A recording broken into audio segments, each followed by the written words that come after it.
Hemos visto de esas maneras, muy sintéticamente, la ontología de Hegel, se explicó en las juntas, de una manera muy sucinta. Luego hemos visto de Marx el materialismo histórico. Estamos resumiendo, ¿no? Materialismo histórico, que lo llamaron en inglés it's mad, todo junto.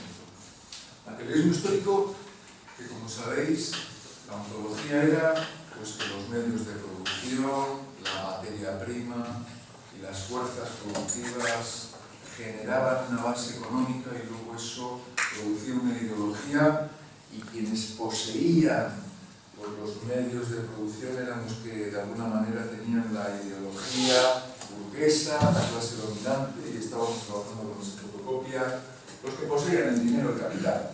Por eso la crítica de Marx es contra el capitalismo, no contra los capitalistas, no contra el que es rico, porque es rico, sino por el sistema que se vertebra, que hace que los que tienen capital pues son los que tienen el protagonismo de todo y consolidan una cierta propiedad no solo del dinero, sino de la forma de vertebrar la sociedad.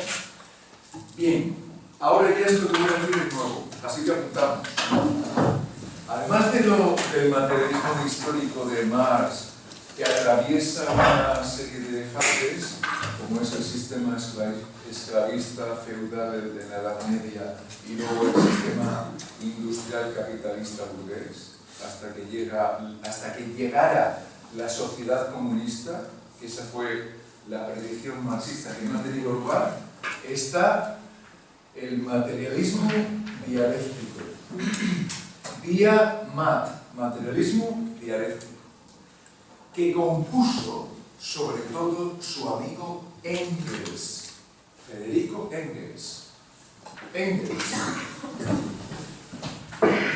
Y este materialismo dialéctico, vamos a decir sucintamente qué es lo que dice.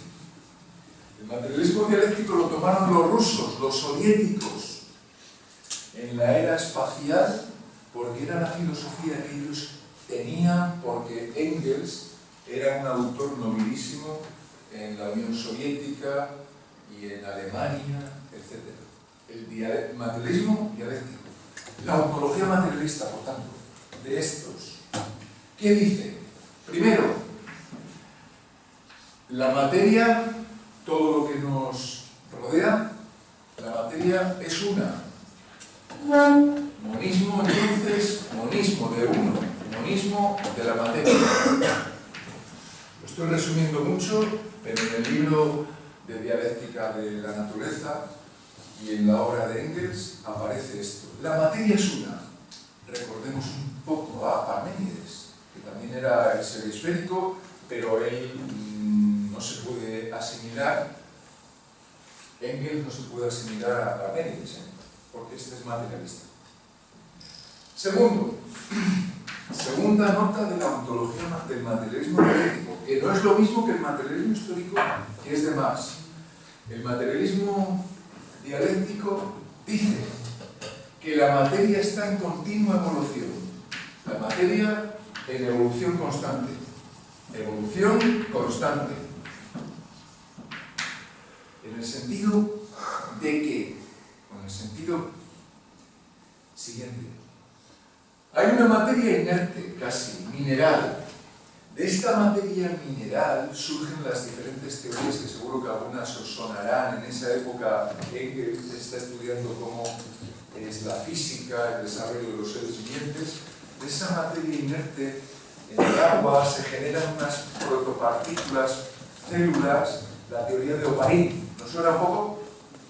La teoría biológica de Oparin y otras que hay por ahí.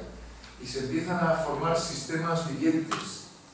El caso de las células, de las bacterias, las cianobacterias, etc., van formando seres unicelulares que luego son pluricelulares. Es decir, que la materia no ha aparecido desde siempre como ahora la vemos. Primero fue la formación de los sistemas planetarios, sistema solar, pero no había vida. Es el origen de la vida. Cada vez se va complicando más. se va complicando más los seres que hay sobre el planeta.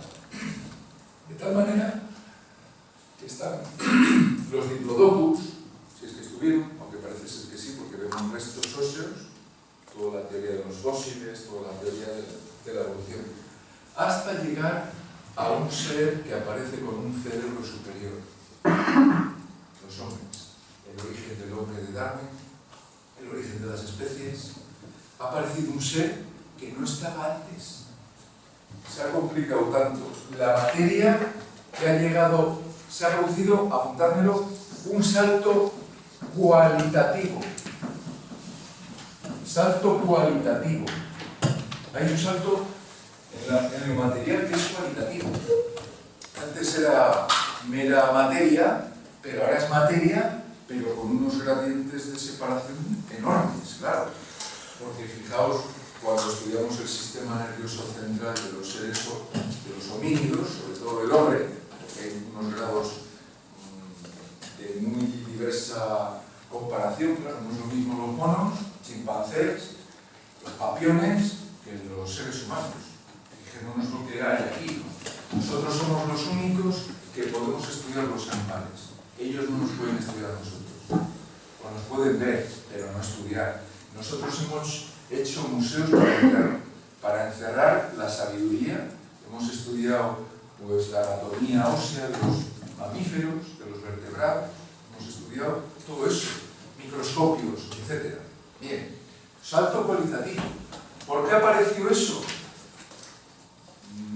No parece ser que los materialistas estos digan que es por Dios, sino porque la materia tiene en sí misma unas leyes que produce el salto a cosas más...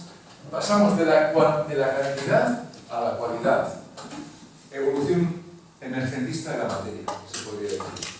Y tercer punto, dialéctica. Claro, materialismo dialéctico significa esto, que en la naturaleza, recordemos que Engels es amigo de Marx, pero es comunista, es marxista, en la naturaleza siempre hay saltos, como aquí hemos dicho, pero siempre hay lucha. Oposición de contrarios.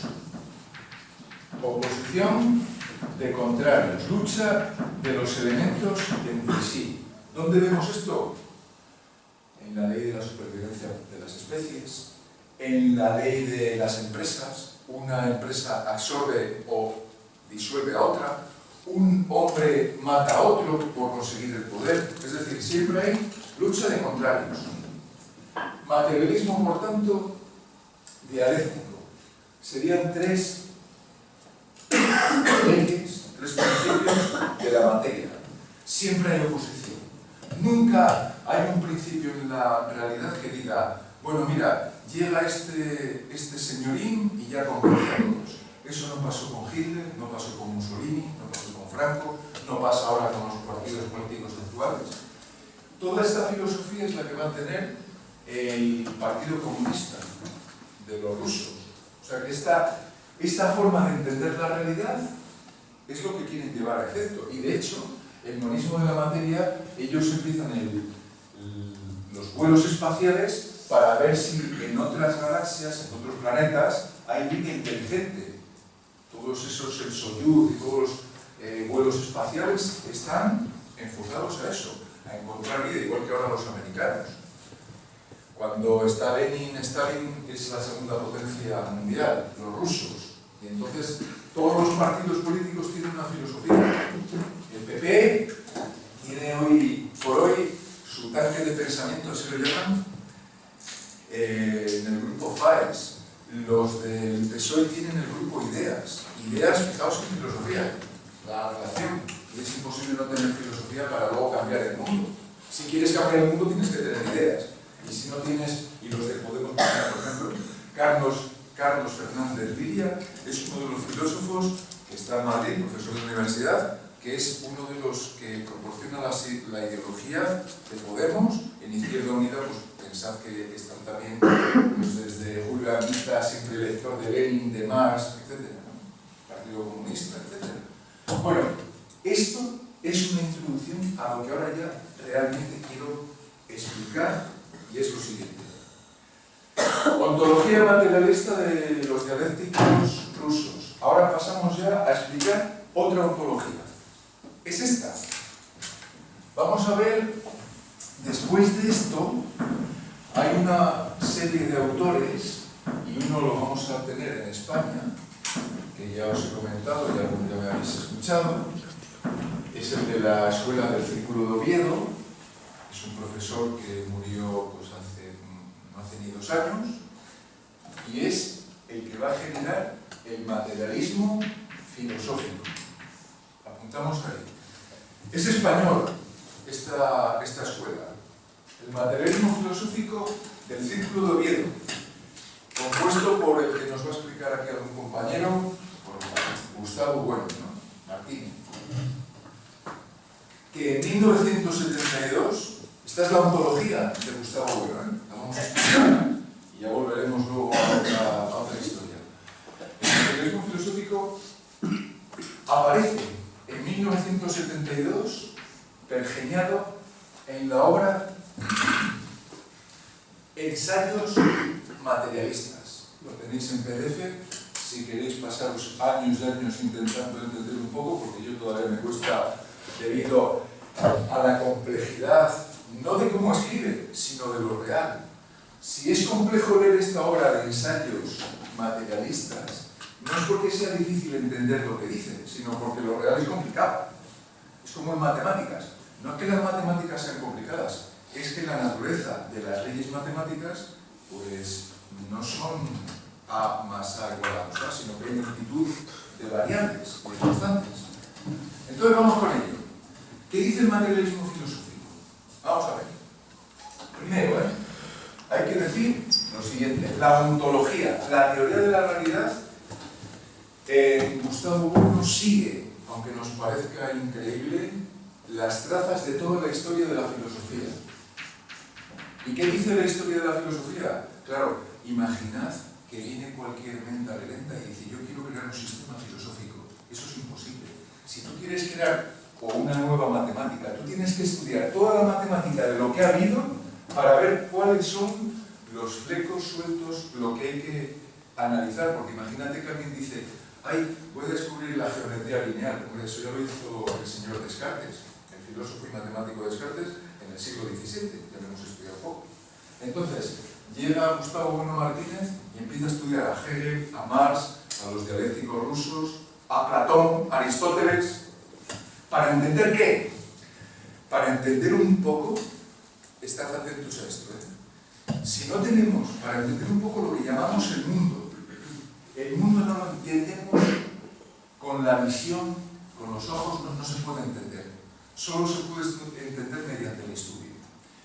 ¿Y a qué conclusiones va a llegar, entre otras, el materialismo filosófico del Círculo de Oviedo? Vamos a verlo así, Primero, entender un poquito esto, Y si luego, otro día, queremos preguntar o plantear dudas, lo podemos hacer. Primero, ¿dónde estamos? Cuando miramos el universo mundo, ¿dónde estamos? Primero, no lo sabemos, pero sí podemos ir negando cosas que no sabemos. Porque a lo mejor no sabemos mucho, pero algo sabemos y podemos negar una cosa. Que el universo sea algo sencillo lo podemos negar, no lo es. Porque hay multitud de realidades que se solapan. Vamos a proponer la existencia de una materia ontológica general, desconocida. Por ejemplo, si estamos en el planeta Tierra, aquí, en una parte en concreto ahora en León, pero sabemos que Magallanes fue el primero que la dio la vuelta, y que Colón, persiguiendo a los turcos, descubrió el Nuevo Mundo, sabemos que estamos en este punto. Pero claro, ¿y dónde está este punto en el universo? Eso es una pregunta, no lo sabemos. Es decir, aquí no decimos, es que ya lo sabemos, no lo podemos saber, porque como no sabemos los límites del universo, hay un universo, hay pluriverso. Bueno, vamos a ver, estamos aquí. Todo lo que nos rodea, que no lo conocen ni siquiera los telescopios más avanzados, a pesar del efecto Balmer, del espectroscopio, del corrimiento al rojo, del Big Bang y todas las teorías que hay, todo esto, y de la antimateria que llaman, y de la materia, es materia ontológico general. No conocemos. Nosotros estamos en este mundo. No en este mundo. Tenemos una cierta idea de lo que es este mundo. Entonces, todo lo que nos envuelve, pensad en una noche así de verano, en agosto, cuando miramos las estrellas, y hay millones, miles de estrellas, de galaxias, y hasta donde lleguemos telescopio, lo que haya para allá, Parménides decía que era una esfera, nosotros no lo sabemos. Podemos investigar algo, que si la galaxia Alfa Centauro, multitud de efectos que hay físico-químicos, y por supuesto hay un dominio, ya los rusos lo consiguieron, los americanos, incluso en Europa, con multitud, con el CERN, con el acelerador de partículas, pero claro, eso está en nuestra escala. Entonces, el mundo es total, la materia esta es desconocida. Algunos lo llaman, como digo, antimateria. Pero nosotros vamos a centrar en esto. Copérnico, Kepler, que si son las esferas eléctricas, que nuestra galaxia. Nosotros estamos aquí. Y lo que vamos a hacer es un mapa mundi, apuntamos así. Lo que sí sabemos es que hay una materia, un mundo, lo vamos a llamar M sub I, que es la materia específica o especial. Es decir, el mundo observable. Apuntamos. El mundo observable a nuestro alrededor sí lo podemos conocer. Es lo que llamó Aristóteles en latín, aunque él hablaba griego, el mundus aspectabilis, el mundo que se observa. El mundo que se observa. Porque todo esto no lo podemos saber, porque hay más allá. Pero sí tenemos una noción bastante grande de lo que es el mundo observable. Bien, y en este mundo observable, no solo con los ojos, sino con la investigación científica, porque ahí hay que estudiar las partículas subatómicas, los quarks, lesones, mesones, etc. En esta escala, podemos hacer un diseño de cuál es el mundo a nuestro ojo, a nuestro paso. Y es el siguiente. Apuntamos. Este M sub I, el mundo observable, presenta vamos a hacer tres divisiones, tres partes que no encajan mucho entre sí, están separadas. Es la materia primogenérica,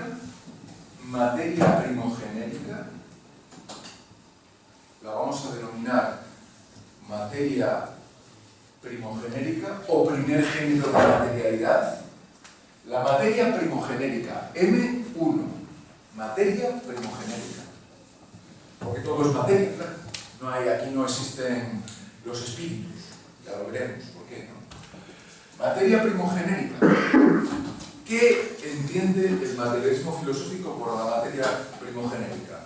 Lo siguiente. Los cuerpos físicos. Cuerpos físicos. Químicos, los cuerpos físico-químicos. Pero no solo los cuerpos. Ahora mismo estamos rodeados de ondas que no las vemos. Entonces está toda la teoría de la onda-partícula, está en Maxwell, están todas las teorías que existen.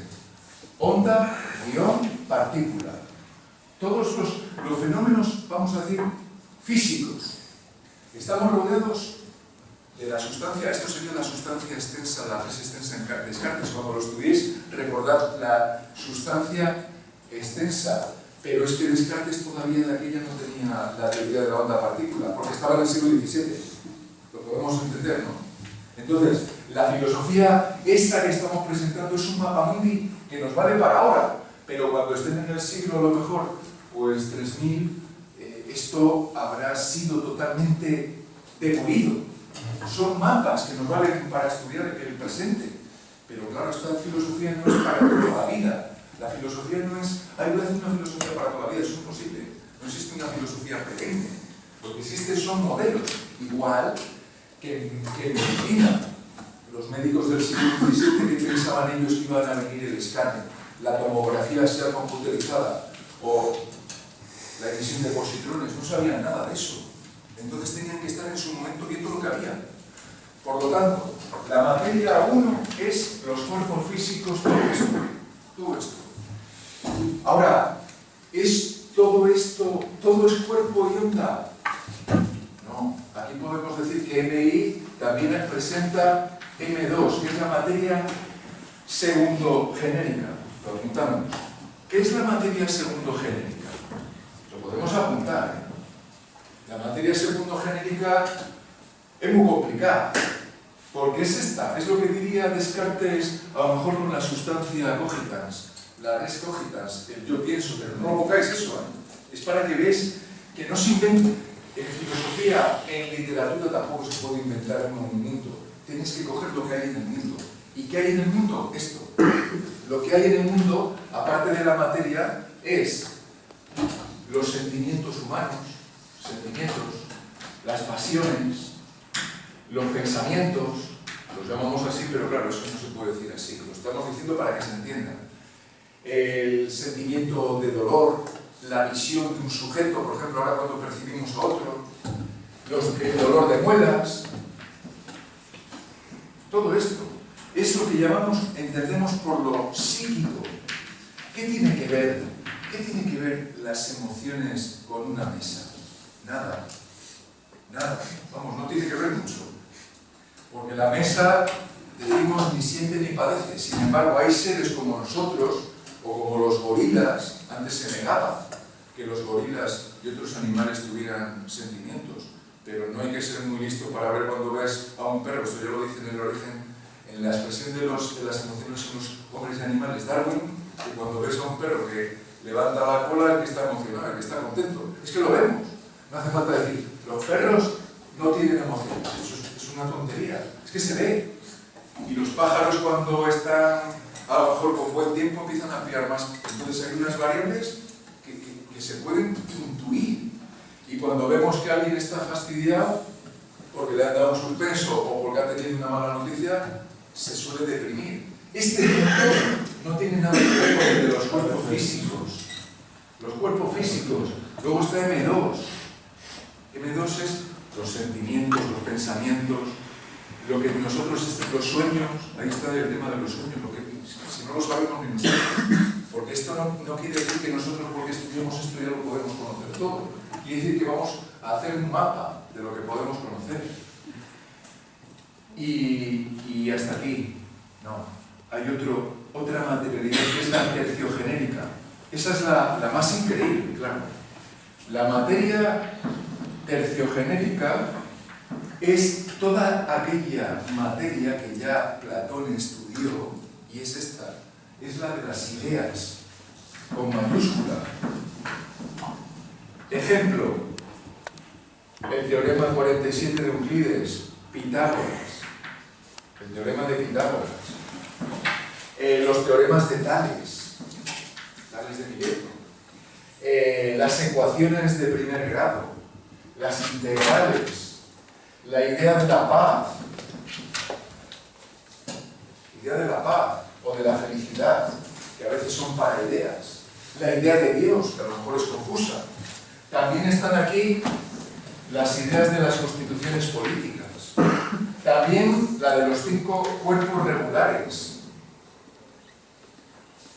Aquí no puede estar la del decaedro regular porque es imposible. Están los 5 cuerpos que descubrió Platón que se pueden componer.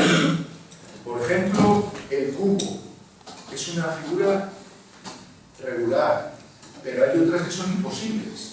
Entonces, este es el mundo de la ciencia y de la filosofía, la materia, no el mundo. No tiene nada que ver nuestros pensamientos con esta realidad. Como veis, hay en esta misma clase hay secciones, hay cuerpos, hay sentimientos, hay pensamientos, y no se pueden coger así tan fácil. Y luego están las ideas. Aquí en un instituto, evidentemente, lo que más se estudia son las ideas. ¿Qué pasa? Ahora me vais a poner esto. El problema de esto esto lo vio ya Platón, y es el siguiente, apuntando. Estos planos, anotamos, estos planos, estas materias, a veces están unidas entre sí, pero otras no. Están totalmente separadas, están separadas, son discontinuas, están separadas, discontinuas, y en general hay coincidencias, pero también hay disidencias, por decirlo así. Bien, por lo tanto, la materia en el materialismo filosófico es discontinua, igual que dice la física actual. Ejemplo, os voy a poner un ejemplo. A ver, ejemplo. Todos habréis de tener una experiencia. Yo fui al dentista cuando tenía 22 años y le dije, me duele muchísimo la muela aquí. Y pensaba yo que el dolor estaba en esta muela, porque yo aquí sentía el dolor. Y cuando veo al que saca las tenazas para arreglarte o para hacerte la ortodoncia, te arregla esta, porque se estaba produciendo un reflejo. Quiere decir que ni siquiera nosotros tenemos conciencia de... Afortunadamente era un especialista y sabía más que yo de mi propio dolor. Es decir, que se estaba produciendo un reflejo álgico de dolor en una parte de mi cuerpo, y sin embargo solo él, a través de sus conocimientos, vio que no era necesariamente el dolor provocado en donde yo sentía el dolor. Eso os habrá pasado, os pasará, y nos ha pasado a nosotros. De tal manera que hay discordancia entre nuestros sentimientos y el cuerpo físico. Hay más ejemplos donde podemos ver cómo están separados estas cosas. No obstante, ponemos una afirmación aquí que vamos a introducir, Daniel, que es la siguiente. Platón, en el siglo IV, dice lo siguiente en su obra El Sofista.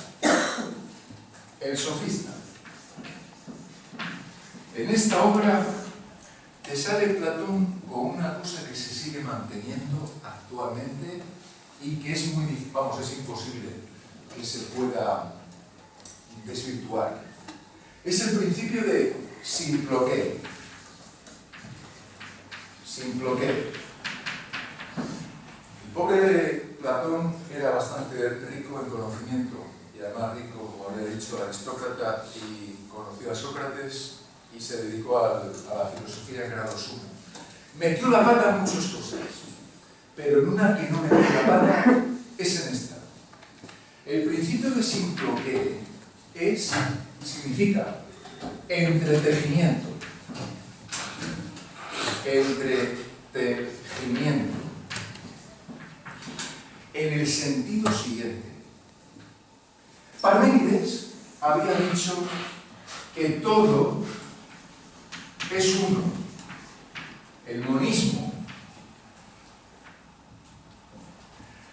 Esto le había llevado a Parménides, según dice Hegel, al acosmismo de la naturaleza. Decía que todo, el ser era esférico y que todo estaba en perfecta unión. Platón rompe totalmente este monismo y dice, la materia está entretejida de tal manera que la enunciamos ahora. El entretejimiento de la materia, en la que ahora estamos mismamente, es como un telar en el cual, luego lo apuntáis, unas cosas tienen que ver, por ejemplo, este hilo con este, pero este hilo no tiene que ver con este. Por ejemplo, luego me vais a entender. Simploqué viene a decir dos cosas. No todo está unido con todo, todo no está unido con todo. Ese es el primer principio de la simploqué, del entretejimiento. Y segundo, hay cosas que están unidas entre sí. Hay cosas que están unidas entre sí. O sea, no todo está unido con todo, va contra, por ejemplo, la idea de Dios. Pero también va contra la idea siguiente. Ejemplo, no me la apuntéis todavía, pensadlo lo que os voy a decir. Cuando se dice que cuando una mariposa bate las alas y genera un efecto por la teoría del caos, esto desde la Simploqué viene a totalmente a ser demolido. No es así. Según la teoría de la Simploqué, Diderot decía que Diderot, un filósofo de la Ilustración del siglo XVII, decía: ahora, como los chinos están en las antípodas, si presiono sobre la mesa mi dedo, estoy matando a un chino. Si tú tienes esta teoría de que todo está unido con todo, ¿no? Pues evidentemente crees que cuando se destruye una cosa se tendría que destruir todo. Y sin embargo vemos que en la realidad hay cosas que se destruyen y otras que nacen. Heráclito. Por lo tanto, pensar que la materia es una es totalmente equivocado. La materia está de tal manera presentada que no tiene muchas veces unas cosas que ver con otras. De ahí el lío que tenemos. Me explico. Al principio del curso os dije, si viene un médico o un biólogo a hablar de nuestros sentimientos, perdonad que os diga que creo que no puede decir mucho qua biólogo, es decir, en tanto que biólogo. Porque los biólogos estudian su campo. Aquí habría que ir al estudio de la teoría del cierre categorial, que es que cada ciencia tiene un campo específico, aunque a veces hay coincidencias. Por ejemplo, soy matemático y te viene alguien diciendo: es que tengo dolor de muelas, como eres de ciencias, cúrame, por favor. ¿No ves que no casa? Soy biólogo, como tengo un problema de conducta, cúrame o trátame. No. ¿Por qué? Porque la realidad tiene cada una categoría. Hay ciencias porque hay diversas categorías. Por ejemplo, un ejemplo muy bueno. No tiene nada que ver el apetito en M2, cuando sentimos apetito, con el cuerpo. Cuando nuestros aminoácidos o cuando los componentes de nuestro cuerpo están produciendo tales reacciones. El apetito es una cosa y de N2 y N1 es otra cosa. O también la leona, junto con otras leonas, está dirigiendo la caza hacia una presa, hacia una impada. Cuando se ponen en tensión, no tiene nada que ver su conducta etológica hacia la presa con la secuencia de aminoácidos que se está produciendo en N1. Es decir, hay desconexión entre el apetito o entre nuestra conducta y N1, por ejemplo. Esto quiere decir muchas cosas, pero una de las que quiere decir es esto. La materia no se presenta organizada, sino que está discontinua, aparece discontinua. Hay saltos en la materia y se puede observar en multitud de campos, además de estos ejemplos, ¿no? Entonces, otra cosa, intentar decir, cuando tenemos un dolor psíquico, vamos a llamarlo psíquico, o de conducta a N1, es un error. Intentar reducir lo que yo pienso a M3 es otro error, a la materia terciogenérica. Por lo tanto, hay discontinuidad, el mundo está entretejido de tal manera que se han generado las ciencias, la biología, la bioquímica, y cada uno estudia un campo. Y a veces coinciden, pero no tiene nada que ver. Por eso, entenderemos que alguien que diga: yo es que soy de ciencias, habría que preguntarle: sí, ¿de qué ciencias? Porque hay muchas, no tienen nada que ver. Matemáticas. Puede ser matemático genial y no saber nada de aminoácidos o del hidrógeno, del enlace iónico o del enlace covalente o de lo que sea. No tiene nada que ver, así que no nos demos la importancia de soy de letras, por lo tanto entonces domino el árabe, el griego, por favor. La realidad es, no se puede agarrar, solo debido al estudio y a multitud de factores. Dicho esto, ¿qué idea creo yo que se nos puede quedar? Primera, cuando viene una crisis económica, te aparecen notas, un economista diciendo esto se puede arreglar por esto y por esto. No, hay multitud de variables. Porque un economista puede decir, vamos a dejar que no se haga tanto, que se bajen los tipos de interés. Y sin embargo la gente empieza a consumir mucho porque está relacionado con otra categoría que es lo psicológico, por el consumismo. Entonces, el maremoto de la realidad no casa. Y eso es lo que quiero decir, que por eso no ha habido ninguno, y por eso también presumimos una cosa, que no puede haber ningún filósofo, ni ahora, ni nunca, ni jamás, ni un economista, que pueda saber cómo funciona esto. Entonces, abandonar toda esperanza de que la política es sencilla, que se pueden solucionar las cosas, pues, uno y ya con la varita mágica, eso es imposible en la realidad, por su estructura tan dialéctica, entretejida de unas cosas con otras. Por lo tanto, claro, desde aquí también el monismo de Parménides queda demolido. Dios es imposible, porque Dios no puede explicar esto. Dios no puede saber lo que va a pasar en el futuro, por esto mismo. Porque la realidad, como se está completamente siempre cambiando unas categorías con otras de la ciencia, es imposible. Entre otras razones, pero ahora no nos vamos a meter en eso. Por lo tanto, nosotros no conocemos nada de la materia ontológico general, por ahí disuelta, y lo único que podemos saber es un poco de la materia esta, M sub I, el mundo observable.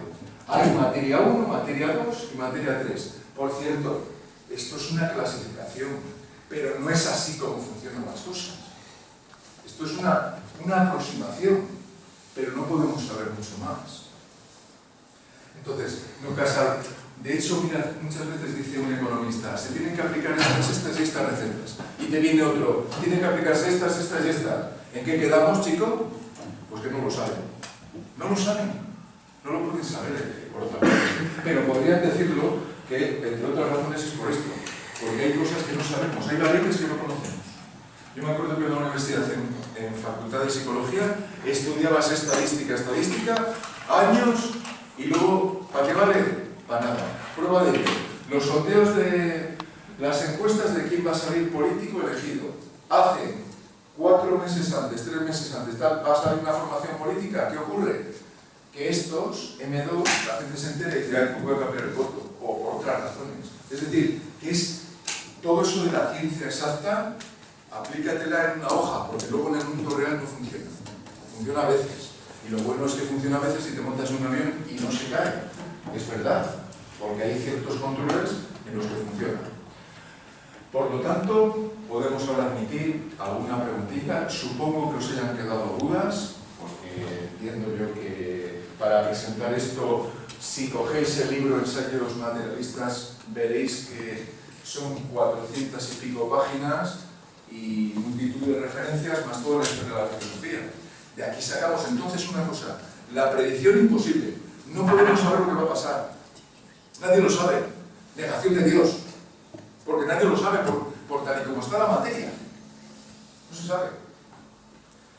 Hemos visto a Hume, hemos visto a Kant, hemos visto a Marx, hemos visto a Hegel, y ahora hemos visto una escuela filosófica que, por cierto, como es español, se conoce muy poco, pero ya lo quisieran conocer muchos americanos porque están en muchas cosas peces. Todavía están intentando buscar, pues, la solución a tus problemas. Desde este plano es imposible, porque tal como está la materia no puede casar todo. De hecho, la educación falla por estas cosas y otras tantas cosas. Bueno, entonces aquí está M2, Esta es la conducta. Esto es lo que estudiamos, por ejemplo, en psicología. Claro, que te venga un psicólogo diciendo, no, es que tienes que tener mucha autoestima. Sí, claro, tienes que tener mucha autoestima, pero también tienes que tener dinerito, ¿eh?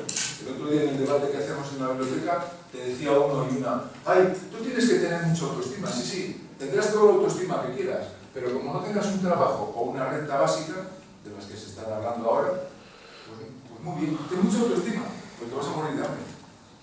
Por eso, aquí es como el médico. Usted haga ejercicio. Bueno, haga ejercicio, pero si estoy paralítico, ¿qué voy a poder hacer ejercicio? Dale otras razones. Es decir, que no es fácil. No es fácil. Aquí te viene cualquiera hablando de campos que exceden a su campo, y no se puede. Cuando nos metemos en campos que no son los nuestros, se verán fisiones, que no son pertinentes. Bueno, y aquí habría que explicar ahora, claro, el tema del ego trascendental, pero bueno, eso ya, aquí ya no me entendíamos. ¿Cómo es posible que ahora me entendáis, algunos por lo menos algo? Eso es increíble. Ese es el tema del lenguaje, de la conducta, de la psicología. ¿Cómo es posible que nosotros cuando vemos seres ante nosotros digamos, un hombre, vamos, objetos, eso, como no partamos del asombro de las cosas y dónde estamos metidos y del sistema solar y el solín y cómo influye el sol en la temperatura de nuestro carácter, todo eso, no te enteras de nada.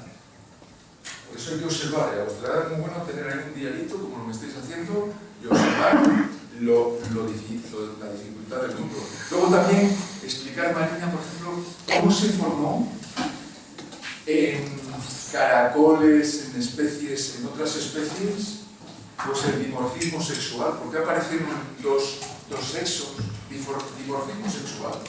Hombre, mujer, lo macho-hembra, todo eso, ¿quién lo explica? Pues es muy difícil, pero ya veremos alguna teoría que lo trata de explicar. De repente estabas dormido, no habías existido y existes. Empiezas a encontrar que hay seres que los puedes conocer y que venimos de serie con unos conocimientos. ¿Cómo es eso que el cerebro está viendo ahora los objetos y puede saber con precisión o por lo menos con cierto conocimiento que hay otros? Muy difícil de explicar. Ahora, hasta ahí.